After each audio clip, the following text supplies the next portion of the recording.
Coucou tout le monde, bienvenue dans cette nouvelle vidéo. J'espère que vous allez bien, moi ça va très bien.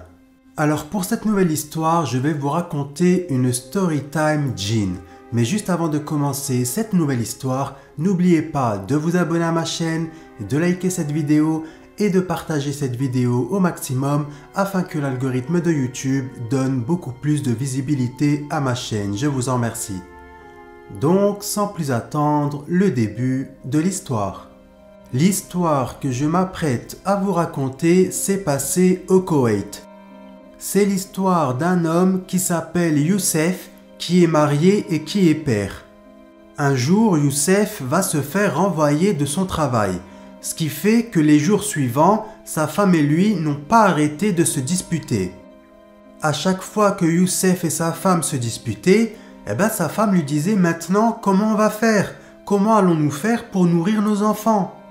En entendant cela, Youssef lui disait tout le temps « Ne t'inquiète pas, je vais finir, Inch'Allah, par trouver du travail. » Un jour, Youssef va contacter un ami à lui qui travaillait au Koweït et il va lui dire « Salam alaikum mon frère, je suis vraiment désolé de te déranger, mais là en ce moment j'ai énormément de problèmes, je me suis fait renvoyer de mon travail, ce qui fait que ma femme et moi, nous n'arrêtons pas de nous disputer. Donc je voulais savoir s'il était possible de me trouver une place avec toi à l'hôpital. » En entendant cela, son ami va lui dire « Mais de quoi tu parles Youssef? Tu n'es pas infirmier comme moi, tu ne peux pas travailler à l'hôpital. » Là, Youssef va lui répondre en lui disant « Oui, je sais très bien que je ne suis pas infirmier comme toi, mais si tu pouvais me trouver un poste en tant qu'homme de ménage, ça m'irait très bien, parce que j'ai vraiment besoin de travailler et il me faut un salaire, car je dois nourrir mes enfants et ma femme. »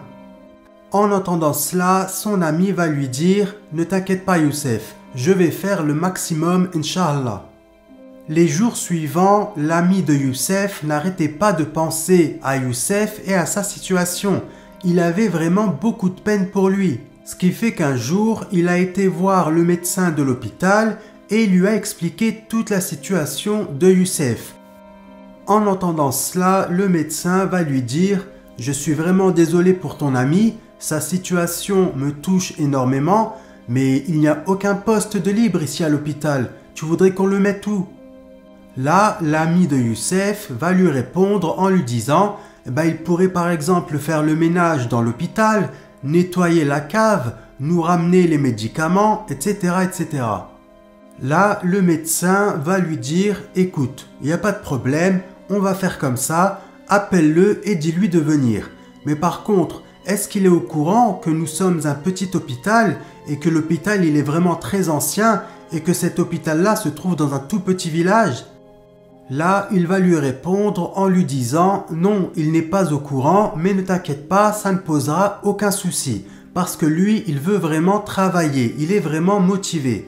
Donc ne t'inquiète pas, je vais le contacter et je vais lui demander de venir au plus vite. » Le lendemain matin, l'ami de Youssef va contacter Youssef afin de lui annoncer la bonne nouvelle. En apprenant la bonne nouvelle, Youssef il était vraiment trop content, il était trop heureux. Il a donc préparé ses affaires, il a pris un billet d'avion et quelques jours plus tard, il est arrivé au Koweït. Quand Youssef est arrivé à l'hôpital, son ami va lui expliquer son travail. Il va lui dire « Alors, il va falloir que tu fasses le ménage dans tout l'hôpital et si moi ou le médecin nous avons besoin de médicaments, il va falloir que tu ailles nous chercher ces médicaments-là dans la cave. Et s'il y a des médicaments qui arrivent, il va falloir que tu récupères tous les médicaments et que tu les mettes dans la cave et que tu les ranges par ordre alphabétique. Est-ce que ça te convient ?» Là, Youssef va lui répondre en lui disant « Ça me convient à 100% et merci encore une fois de m'avoir trouvé du travail. » Par la suite, le premier jour s'est très bien passé, puis le deuxième jour, quand Youssef est arrivé dans la cave pour aller récupérer des médicaments, il va immédiatement se sentir très mal. Il va avoir la chair de poule, il va commencer à trembler, à transpirer et son cœur va commencer à battre de plus en plus vite. Il avait vraiment la sensation de ne pas être seul dans la cave. Il va donc récupérer le carton de médicaments et juste avant de sortir de la cave, il va remarquer qu'il y avait une grande tache verte qui était sur le mur. En la voyant, Youssef s'est dit « Mais c'est bizarre, pourquoi il y a une tache verte sur le mur? À la rigueur, si cette tache-là, elle avait été sur le sol, d'accord, mais là sur le mur, c'est trop bizarre. » Ensuite, il a commencé à avoir de plus en plus peur. Il est parti en courant, il a fermé la porte à clé et il est parti. Lorsqu'il est arrivé au premier étage, il va croiser le médecin et il va tout lui raconter de A à Z. Quand le médecin a entendu ça, il va commencer à s'énerver contre Youssef. Il va lui dire « Toi, ça fait seulement 2 jours que tu es ici et tu fais déjà des problèmes, tu crées des histoires. Écoute, ici, il n'y a rien du tout. Donc c'est soit tu travailles ou soit tu rentres chez toi. » Quand Youssef a entendu ça, il n'a plus rien dit. Il n'a plus sorti un seul mot de sa bouche. Quelques jours plus tard, le médecin va dire à Youssef « Écoute Youssef, nous avons reçu des médicaments, il va falloir que tu ailles les ranger dans la cave. » En entendant cela, Youssef il a dit au médecin « D'accord, il n'y a pas de problème », mais au fond de lui, il n'avait pas envie de retourner dans la cave. Il avait extrêmement peur. Mais il s'est dit, si je ne fais pas ce que l'on me demande de faire, je vais me faire renvoyer. Il a donc pris les cartons de médicaments et il a été les ranger dans la cave. Alors qu'il était là en train de ranger tous les médicaments par ordre alphabétique, Youssef va se sentir comme observé. Il va donc se retourner et là, il va voir une ombre passer très vite devant lui et rentrer dans le mur d'en face. Quelques secondes plus tard, il va entendre la porte de la cave s'ouvrir. Il s'est donc dirigé vers la porte de la cave pour voir qui venait d'entrer. Et lorsqu'il est arrivé à côté de la porte, la porte elle était fermée, exactement comme il l'avait laissée. En voyant que la porte était bel et bien fermée, Youssef va retourner à son travail et c'est là qu'il va voir son ami, celui qui lui avait trouvé du travail, qui était assis sur une chaise dans le coin de la pièce et qui était en train de pleurer et il avait le visage en sang. En voyant ça, Youssef a eu tellement peur qu'il a pris ses jambes à son cou et il est parti. À ce moment-là, Youssef savait très bien qu'il venait de voir un djinn, A'oudou billahi minash shaitanir rajim, mais pour en être sûr, il est sorti de l'hôpital et il est allé dans son appartement, là où il vivait avec son ami, celui qui lui avait trouvé la place à l'hôpital. Lorsqu'il est arrivé à l'intérieur de l'appartement et qu'il est arrivé dans la chambre de son ami, il va retrouver son ami qui était là paisiblement endormi dans son lit. En voyant son ami, Youssef s'est dit « Est-ce que j'ai réellement vu un djinn, A'oudou billahi minash shaitanir rajim, ou bien c'était peut-être mon ami qui venait de me faire une blague. » Il a donc réveillé son ami et quand son ami s'est réveillé, Youssef il va commencer à le frapper. Il va le frapper jusqu'au moment où son ami va commencer à pleurer et il va lui demander « Pourquoi est-ce que tu es en train de me frapper? Qu'est-ce que je t'ai fait ?» Là, Youssef va raconter à son ami ce qui s'était passé dans la cave, ce qu'il avait vu et là son ami va lui dire « Écoute Youssef, j'ai quelque chose de très important à te raconter. » En entendant cela, Youssef va lui dire « Vas-y, je t'écoute, qu'est-ce que tu veux me raconter ?» Là, son ami va commencer son histoire en lui disant « Voilà, moi quand j'ai commencé à travailler ici en tant qu'infirmier, il y avait déjà le médecin qui travaillait ici et il y avait aussi un autre homme, un homme qui avait à peu près la cinquantaine. Et cet homme-là, il avait exactement le même emploi que toi. Il s'occupait de la cave, mais il dormait aussi dans la cave. Un jour, le médecin et moi avons entendu un énorme boom provenant de la cave. Nous sommes donc descendus tous les deux et là nous avons retrouvé notre collègue qui était là allongé sur le sol avec les yeux révulsés. Quand nous lui avons demandé ce qu'il s'était passé et pourquoi il était dans cet état-là, il n'arrêtait pas de nous dire « Sortez le livre de mon armoire, et jetez-le. Sortez le livre de mon armoire et jetez-le. Sortez le livre de mon armoire et jetez-le. Au début, nous n'avons pas compris et quelques minutes plus tard, il est décédé. Paix à son âme, Allah yarhamou.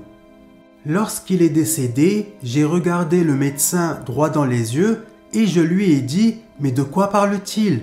De quel livre parle-t-il » En entendant ça, le médecin m'a dit « Écoute, pour le moment, il va falloir contacter sa famille pour les avertir et ensuite il faudra que sa famille le récupère afin de l'enterrer. Puis par la suite, nous verrons de quel livre il était en train de parler. » Quelques jours plus tard, notre collègue a donc été enterré, puis j'ai dit au médecin « Venez avec moi, nous allons aller dans la cave chercher dans son armoire ce fameux livre. » Le médecin est donc venu avec moi et nous sommes tous les deux descendus dans la cave.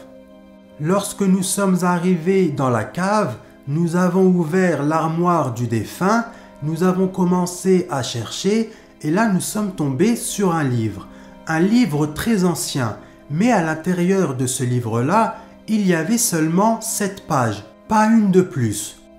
Nous avons donc ouvert ce livre et les pages étaient vraiment très anciennes. Par la suite, le médecin m'a pris ce livre des mains et il a commencé à feuilleter toutes les pages. Et pendant qu'il était en train de feuilleter toutes les pages, il était en train de réciter intérieurement et de lire intérieurement tout ce qui était écrit dans ce livre.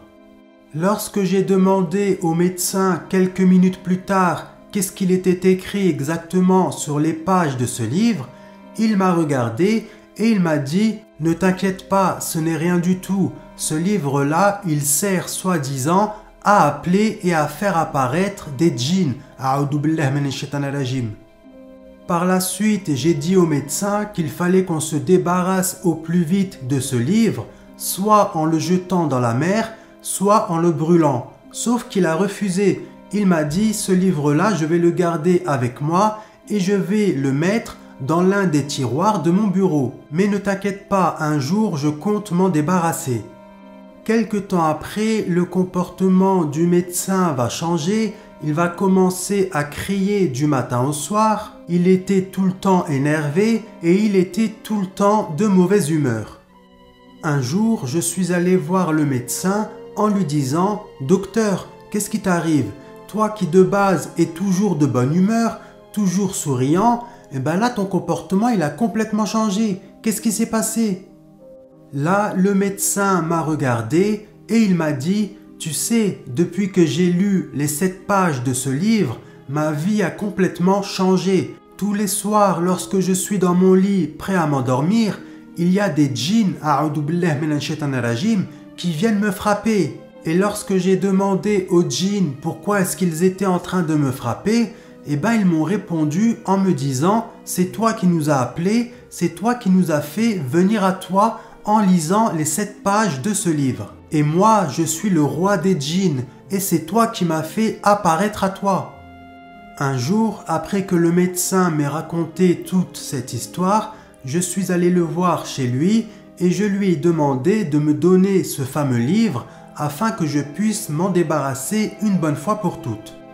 En entendant ça, au début le médecin n'a pas voulu me donner le livre, mais par la suite j'ai vraiment et longuement insisté auprès de lui, puis il m'a dit « D'accord, il n'y a pas de problème, là le livre il n'est pas chez moi, il est à l'hôpital, mais dans quelques jours reviens me voir chez moi et je te donnerai ce livre. » Et donc, dans 2 jours, je suis censé aller chez le médecin afin de récupérer le fameux livre. En entendant cela, Youssef il était choqué. Il est resté bouche bée. 2 jours plus tard, comme prévu, l'ami de Youssef s'est rendu chez le médecin afin de récupérer le fameux livre. Lorsqu'il est arrivé devant sa porte, il a sonné une première fois, une seconde fois, une troisième fois, puis une 4e. En voyant que le médecin n'ouvrait pas la porte, l'ami de Youssef s'est dit « Je vais essayer d'ouvrir la porte, peut-être que la porte n'est pas fermée à clé. » Il a donc ouvert la porte et là la porte elle était ouverte. Il est donc entré à l'intérieur de la maison du médecin Il est allé dans le salon, là il n'y avait personne. Il est allé dans la cuisine, pareil, il n'y avait personne. Il est allé dans la chambre du médecin, pareil, il n'y avait personne. Et là, il va voir que la porte de la salle de bain, elle était entrouverte. Et il y avait la lumière qui était allumée. Il s'est donc dirigé vers la salle de bain. Il a ouvert la porte de la salle de bain. Et là, il va voir que le médecin, il était là, allongé sur le sol. En le voyant, il s'est dit « Ça y est, c'est trop tard. Il est mort. Paix à son âme, Allah yarhamou ». Par la suite, il a pris son téléphone et il a contacté immédiatement Youssef. Il lui a dit « Le médecin, il est mort. Le médecin, il est mort. Je viens de le trouver. Il est décédé. Paix à son âme, Allah yarhamou ». Par la suite, il a immédiatement contacté une ambulance. L'ambulance est arrivée quelques minutes plus tard et ils ont emmené le corps du médecin avec eux. Par la suite, le médecin a été enterré et l'ami de Youssef, il a dit à Youssef « Écoute, je vais récupérer ce fameux livre et je vais le brûler une bonne fois pour toutes. » Le lendemain matin, quand Youssef s'est réveillé, il a eu un mauvais pressentiment. Il est donc allé dans la chambre de son ami et là, quand il a ouvert la porte et qu'il a vu son ami qui était là allongé sur son lit avec les yeux grands ouverts, il a immédiatement compris que c'était trop tard pour lui. Paix à son âme, Allah yarhamou. Quelques secondes plus tard, il va donc contacter une ambulance. L'ambulance est arrivée quelques minutes plus tard et le constat va être exactement le même que celui du médecin. Les pompiers vont dire qu'il est décédé d'une crise cardiaque. Les 3 personnes qui ont été en contact avec ce livre sont malheureusement toutes les 3 décédées d'une crise cardiaque. Paix à leur âme, Allah yarhamou. Après toute cette histoire, Youssef nous met en garde en nous disant que si un jour l'un de nous trouve un livre de magie ou un livre de sorcellerie, eh bien, il nous dit de ne surtout pas ouvrir ces livres-là et de ne surtout pas lire ce qui est écrit à l'intérieur de ces livres-là. Il nous dit de se débarrasser immédiatement de ces livres-là, soit en les brûlant ou soit en les jetant dans la mer. Mais surtout, il ne faut jamais laisser ces livres-là chez soi. Car tous ces livres-là, eh ben, ça attire les djinns. A'oudou billah minash shaitanir rajim. Donc voilà, c'est la fin de cette histoire. J'espère que cette histoire vous aura plu. Si c'est le cas, n'oubliez pas de vous abonner à ma chaîne, de liker cette vidéo et de partager cette vidéo au maximum afin que l'algorithme de YouTube donne beaucoup plus de visibilité à ma chaîne. Je vous en remercie. Je vous remercie d'avoir écouté cette histoire du début jusqu'à la fin. Que Dieu vous protège et que Dieu vous préserve, Inch'Allah, vous et vos proches. Quant à moi, je vous dis à la prochaine vidéo, Inch'Allah. Et quant à vous, je vous dis, prenez soin de vous. Gros bisous. Bye.